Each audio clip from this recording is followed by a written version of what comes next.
जो मुझे अभी तक इतला आ रही है, मुस्लिम लीग नून अक्सरियत से जीत रही है।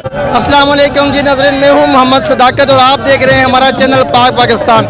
जी नाज़रीन, जैसा कि आपको मालूम है कि रावलपिंडी कैंट के इलेक्शन होने थे, तो यहाँ इलेक्शन के नतीजे आना शुरू हो चुके हैं। यहाँ हम मौजूद हैं वार्ड नंबर 10 रावलपिंडी कैंट में। हमारे साथ मलिक इब्रार साहब मौजूद हैं, हम उनसे जानते हैं कि वो इस हवाले से क्या कहते हैं। बिस्मिल्लाहिर्रहमानिर्रहीम जी, मैं सबसे पहले अल्लाह ताला का शुक्र बजा लाता हूँ और उसके बाद रावलपिंडी कैंट की आवाम का तहे दिल से शुक्रिया अदा करता हूँ और मियाँ मोहम्मद नवाज शरीफ और मियाँ मोहम्मद शहबाज शरीफ साहब की तरफ से उनका शुक्रिया अदा करता हूँ कि जिन्होंने इस दौर में जिसमें हुकूमत भी उनकी अपोजिशन में बलदियाती इलेक्शन में इतना बड़ा साथ दिया।